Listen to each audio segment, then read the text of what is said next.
probably the average reader sees editor and they're like, oh, you're just proofreading. You're making sure there's no spelling mistakes. It's funny because I don't do that at all. Right. And I feel like, I mean, I can, but like, I'm so bad at that. And like, so we have a separate like proofreader who will go through and do all of that. And I'm sure she hates me because she's like, why isn't there a period here? And I'm like, I don't know. The page looks good though. Awesome. All right. Well, welcome back, everybody. It's been a while. It's so good to be doing this again. Welcome back to a new episode of Comic Shop Talk. I'm here with Miss Riley Farmer. Hello. We've been trying to put this thing for a very long time. Yes. Over a year. Yeah. Over a year, which is nuts. But it's so exciting to finally be doing this. I feel like we've been talking about your job for like 2 or 3 years now, and every time we talk about it, I think it'd be so fascinating to do an episode on it. But you are an editor at IDW, and you were Mrs. Hendricks' second grade class best hair winner 2005. I was as well. I have a bad haircut right now, but I still think I do a good honor. Yeah. No, and you edited for a bunch of stuff. So you were on Sonic the Hedgehog, Transformers, Star Wars Adventures, My Little Pony. You launched Monster High and American Girl, and one of the short stories in your My Little Pony 40th anniversary special, Friendship is Forever, was Eisner nominated for best short story. You are super acclaimed, and right now you're launching Sleepy Hollow, which you can pre-order now. You can get it at Memory Lane Comics. We're going to be getting a ton of copies, so definitely check it out. They have a bunch of really cool horror comics lined up. I think they're calling it IDW Dark. Looks super sweet. But yeah, I think your job, you as an editor, gets kind of overlooked a lot by just the average reader. People see writer and the artist and they think that's kind of all that goes into creating a comic, but they don't think of like pencilers, inkers, letterers, colorists, and you are kind of behind all of that. You bring all these people together. So for those who don't know, could you give us a little rundown on your job, your role? Yeah. I think editors are especially important in licensed comics because people can't come to us with ideas for licensed comics. So we're often having to go to a writer and say, hey, can you pitch us something, and we may have some parameters for them. We may have some ideas for them based on like what we've discussed with the licensor. I always like to describe it as like a project manager because, like I said, we're hiring everybody from the writer to the letterer sometimes. So everybody involved in the process, and then we're managing their schedules, giving that to them, checking in on them weekly, making sure that they're doing okay, like as far as deadlines, but also like sometimes mentally, like having to be like a little therapist sometimes. So it's a bunch of different roles wrapped up in one. I like to say that my job is answering emails mostly though, because I'm just always bugging people or always trying to be like, if a writer's stuck on a script, they'll email me and be like, what about this issue? And I'm like, well, this and this and this. So it's a lot of email answering. But yeah, and then so I'm hiring everybody, and then when things come in, I'm then like giving notes, whether that's like art notes, making sure like things are reading correctly on the page, making sure things are on model for licensed stuff, making sure the script makes sense and it's a good number 1 or it's a good like number 5 if we're wrapping up an arc and things like that. So it's a lot of different things, but yeah, it's for licensed comics especially, it matters a lot because you're building a whole line and you need to have someone kind of overseeing that and all steps of the process to make sure that it's cohesive. Yeah, I think probably the average reader sees editor and they're like, oh, you're just proofreading. You're making sure there's no spelling mistakes. It's funny because I don't do that at all. Right. And I feel like, I mean, I can, but like I'm so bad at that. And like, so we have a separate like proofreader who will go through and do all of that. And I'm sure she hates me because she's like, why isn't there a period here? And I'm like, I don't know. The page looks good though. I don't know. It's dealing with their family drama. Exactly. Yeah. My gosh. That's a lot. But yeah, so you're in charge of assembling the creative team. When you're considering who to tap for certain roles, who to work with, do you have a list of creators that work with IDW, or have you ever come up on any like fan artists, writers that? Yeah, I have a very, very extensive Excel sheet or Google sheet that has like every artist I've ever worked with, like their portfolio website, their email.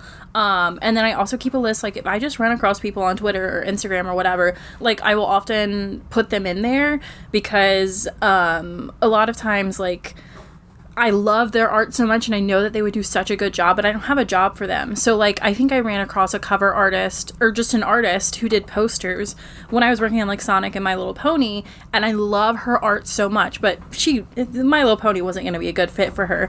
But when I started working on Sleepy Hollow, I was like, I have to hire this person. And so I hired them to do 5 covers for me, and that was her first comic work. So she's done a bunch of other work, but that was, like, her first comic work, and now she's, like, really into it, and everybody was like, oh my god, like, I'm going to steal this artist.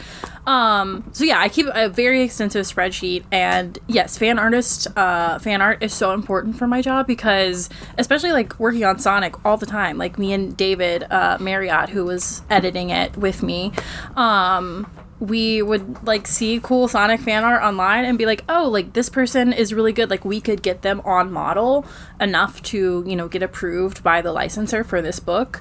So that's always something I'm looking for. Also too, like it's funny with writers, we would always like, if a writer ever like tweeted about Sonic, we'd be like, well, now we have to hire them because like that shows us you're interested and you have some knowledge for this like for this fan base that like would probably make you a good writer. So yeah, I always have a list of artists and writers, and anytime I'm starting a new project, I pretty much go through that spreadsheet and pull like a long list of people that I think would be good, whether it's their style would fit, I know they're available, I know that it would be a good like direct market name for this book or whatever, and then kind of shorten it down from there. And I'm always asking to like my coworkers or like colleagues in the industry too, like if they have any recommendations, if I'm having trouble finding someone. So yeah, there's a ton of different ways I can assemble a team and find artists, but that's, yeah. And you mentioned earlier, like, giving people notes and being on model, especially for books like Sonic and My Little Pony. I think mostly Sonic, they're pretty strict on how he's supposed to look. But do you find it easier to give those notes to seasoned, established creators, or the green, like, new people that you pull from fan art? It honestly depends on the person. Like, I work with a lot of new artists, and a lot of times I feel like I have to deliver notes in a certain way because this is often the first time they're receiving notes of this caliber. So I have to be sensitive about it, and I also have to be really specific. Like, I can't just say, like, hey, can you make this stand out more? Like, I have to say, like, oh, can you up the contrast of this by, like, 50% or something like that? And that helps them then learn, like, the cadence of how we give notes and how to implement a note.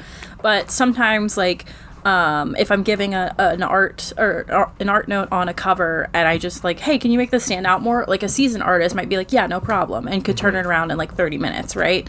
But then also sometimes seasoned artists, I don't know, it's interesting, especially with writers and stuff. I'm like, I can't give you notes. Like, you're, you know, this person, you're so like experienced and like I've only been doing this for 6 years.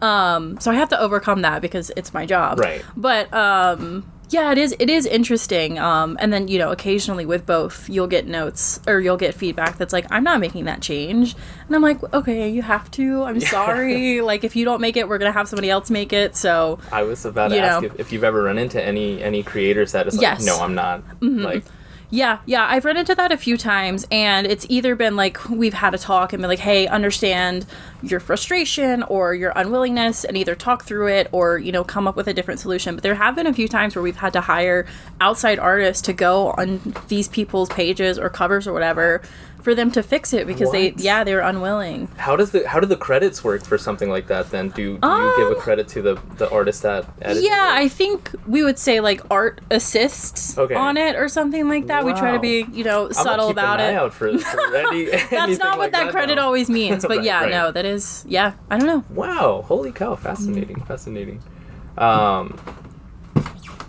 And you mentioned a lot of your job is like responding to emails, so you work mostly remotely.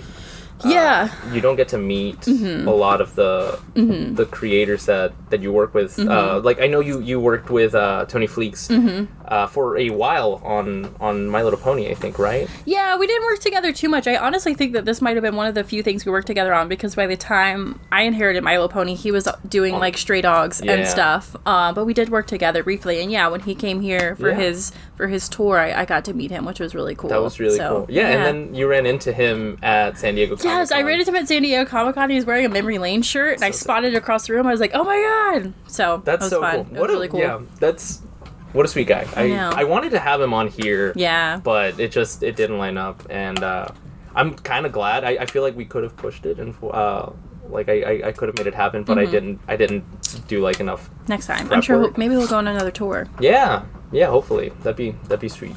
I would like to sit down and kind of poke his brain. Definitely. Speaking of San Diego, are there any highlights you want to talk about? I know you had a pretty awesome like run-in with George Takei. Yes. George Takei is promoting his new book, It Rhymes with Takei, with Top Shelf, which is an imprint of IDW. And yeah, everybody, like the employees, got to have their books signed after. So we were like waiting in line, and I walked up, and Lee, the editor for It Rhymes with Takei, one of the editors, was like, oh, this is Riley. Like I think he said like she lives in North Carolina or something. And George was like, oh, like you don't have a Southern accent. And I was like, yeah, I know. He's like, they have really good like Southern accents in Gone with the Wind. And I was like, yeah, I'll have to watch it. I love like putting on a fake accent. He's like, yeah, just pretend like you're talking to your grandma. And I was like, okay. I don't know. It was really random, really sweet, but such a weird conversation to have with George Takei. And you have a pretty awesome picture of him. Yeah, too. I know. We're both like smiling at each other. It's so cute. Yeah. and you have the one with what was the band? Oh yeah, Guar ran into him. It was so random. That's so cool. So funny. What are those conventions like for someone working like in the comic industry? Yeah, they're really important. Like you said, we work remotely, so we don't get to, and not only like us, like IDW employees, but like all of our artists and freelancers are always going to be remote. So it's really nice to get to see people like put a face to the email. Like I got to meet Caleb Goldner and Stephanie Williams for the first time, who I've worked with a bunch. But have never seen face to face. So it was really nice.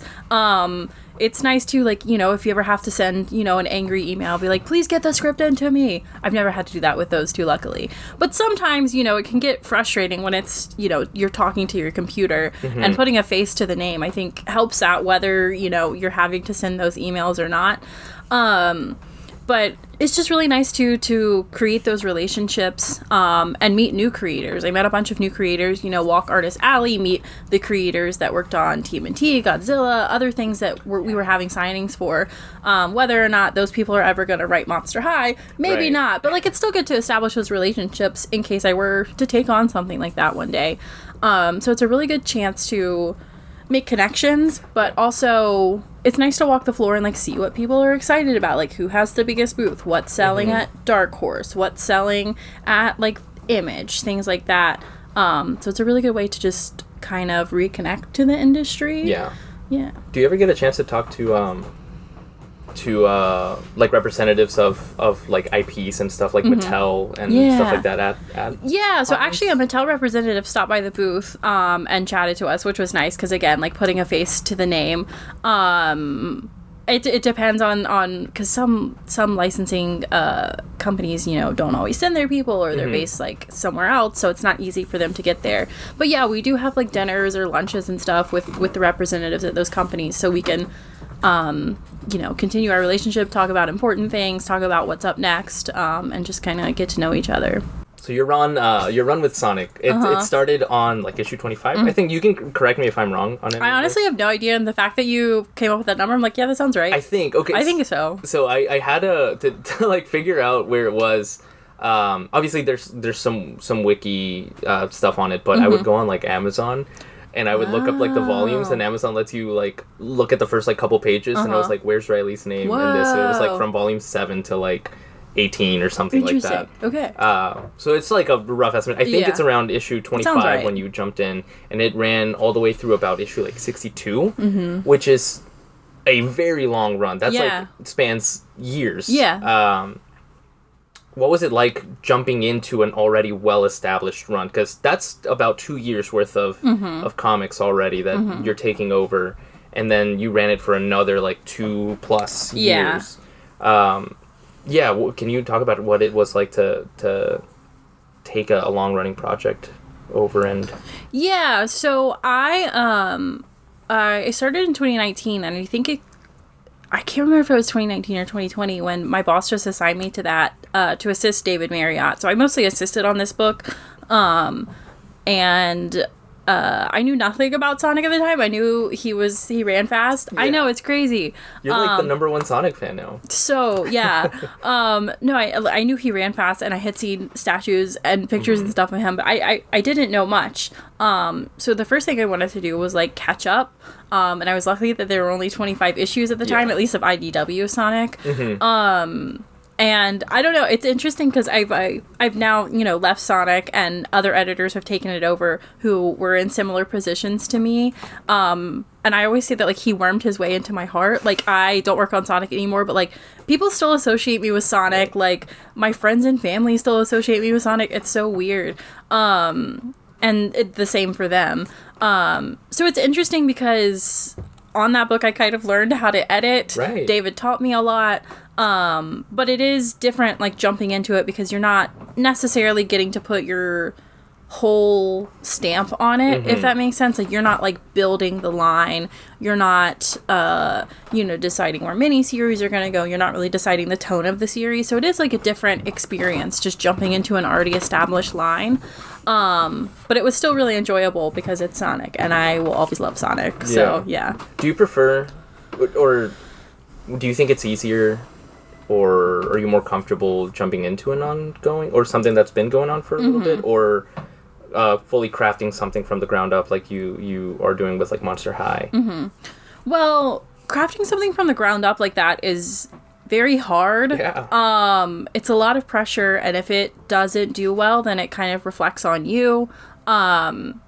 Whereas if you're jumping into something with, like, an already established, like, really big fan base and plan, 2 or 3 year plan, like Sonic, it's a little bit easier, but I think it's more rewarding to build your own plan and come up with unique ideas on how to put a comic out into the world and how to, I don't know, just, it's more rewarding, I think, although it is more difficult to do that. Yeah. And what was it like stepping away from Sonic after working on it for so long? Yeah. And kind of seeing somebody else take over the role. It was interesting because I ended up stepping away because I got promoted and had to take on other things, and just didn't have the capacity to assist anymore. I remember feeling like I had done everything I could with Sonic at that time. Like, I had put out things that I was proud of. I had, made changes and stuff that, like, they still, do to this day. I had helped put out new characters and really exciting storylines. And although I still loved it and would have loved to continue working on it, I felt like I was outgrowing it. Yeah. At least for the time. It's funny. Sometimes I'll message my colleagues, though, and be like, do you guys want to trade for Sonic? And they're like, no, you can't have it. So I do miss it, but I was definitely ready to step away at the time. Speaking of, in, like, launching new characters, you have like an original, like an OC in... No, I don't. No. In My Little Pony, at least. Yeah, I made a tweet one time joking about, because like, Applejack, her cutie mark is obviously going to be apples. Right. But they're always like, what are our cutie marks going to be?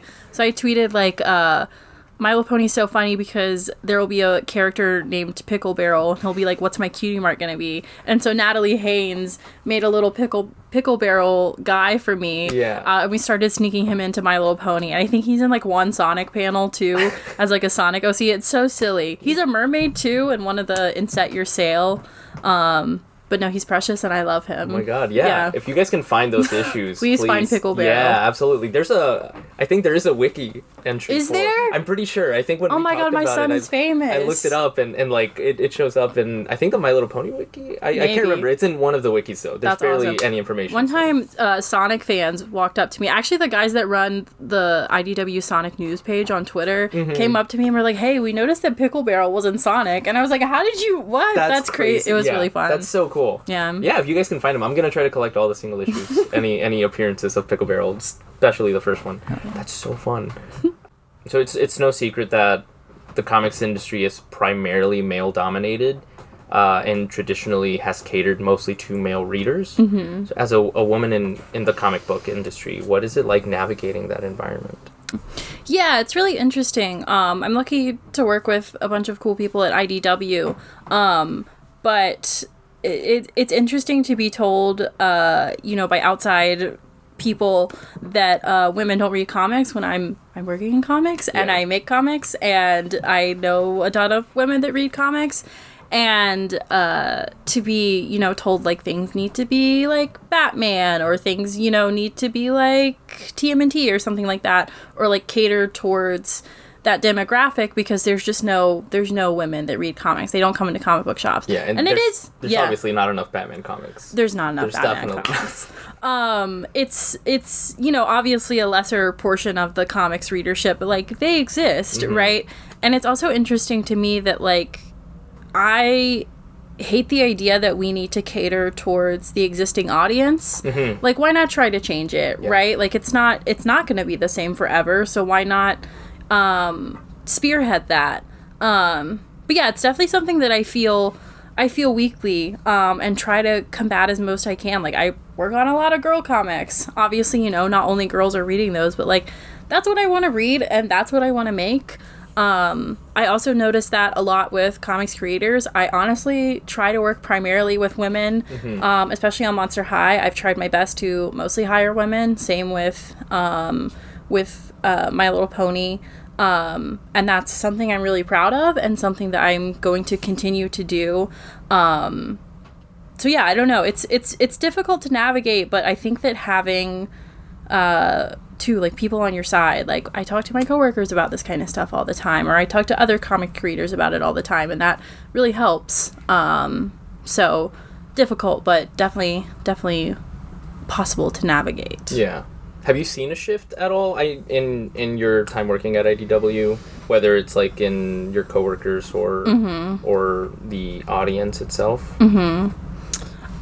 I don't know. It's hard. I feel like I make the comics and, I see the numbers, but I don't necessarily interact with the audience a ton.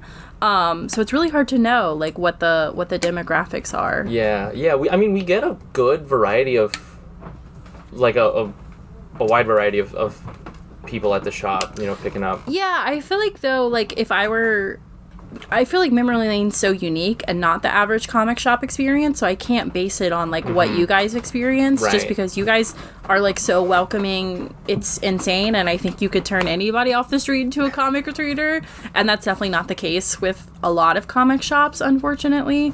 So it's hard to, even, like, coming in here and experiencing that, it's hard to know that that's accurate. Yeah, and I think when we've talked about this, you mentioned that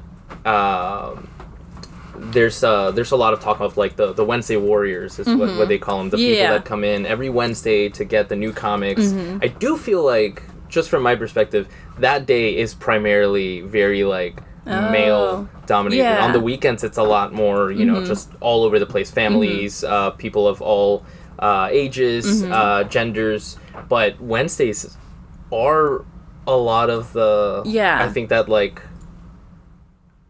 that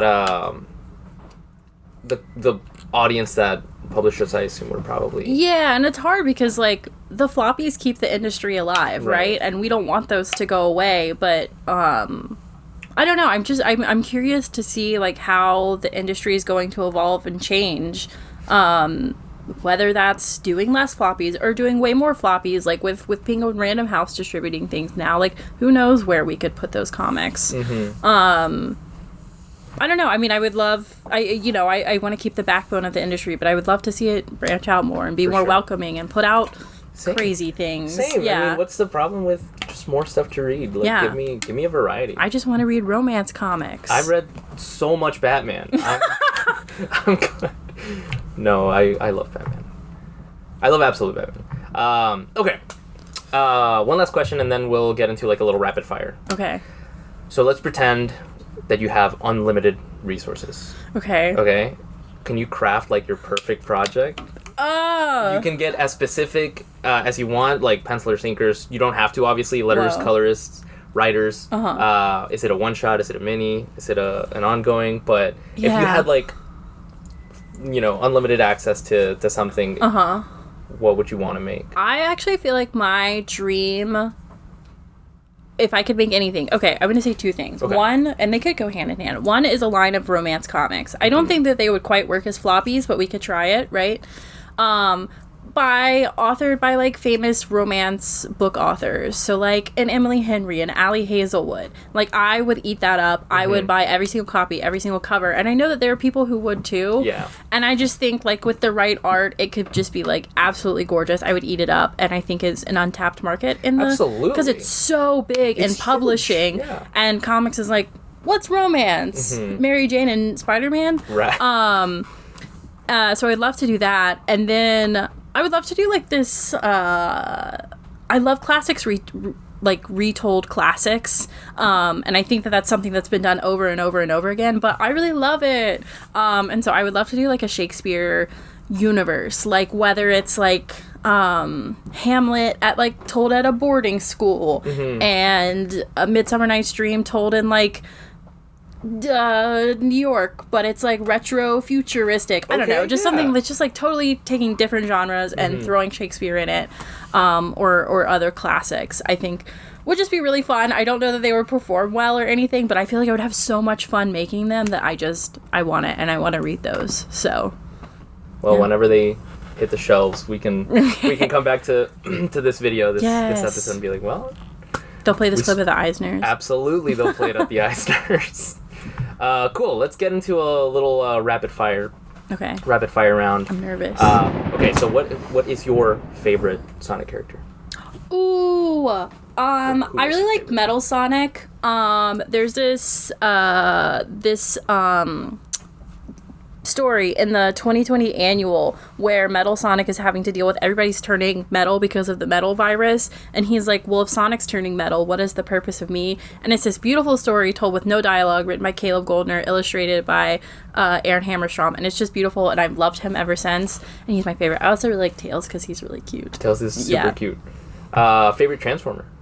Ooh, probably Starscream, and because he's Starscream, and he's a big character in Shattered Glass, and so I fell in love with like the good version of him. Yeah. And then I love Shockwave because he's evil. He's so cool. Yeah, he's awesome. Shockwave's awesome. Starscream is surprisingly like everybody's favorite Transformer. Yeah, he has so much depth to him. Yeah. People love evil people. Yeah, he's just so slimy. I don't know. Favorite pony?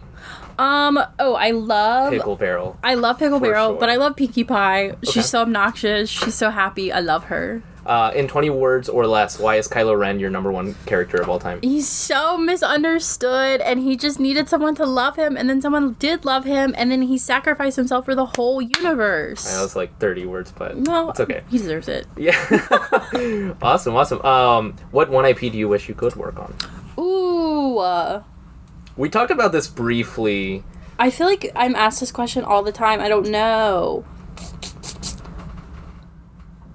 You mentioned one the other day where I was like, that would be so sick. That would be so fun. I do think that, like, so I try to think of, because this industry is so driven by, like, nostalgia, so a lot of times when we get licenses, it's like somebody being like, oh, I played with these toys as a kid. Like, what about these? I love The Sims. I think it's awesome. I play it all the time, have thousands of hours in the game, so I think that would be fun if we could figure out a way to do that.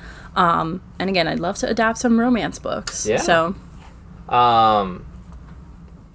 I just want to hear you say this one. What's your favorite restaurant? What?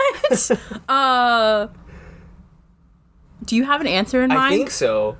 I think it's Zocalo. Oh, wow. I was going to say Margaritaville. Oh my god, it's Margaritaville! That's a different... That's not a restaurant. That's an experience. That's a lot, yeah. Totally different.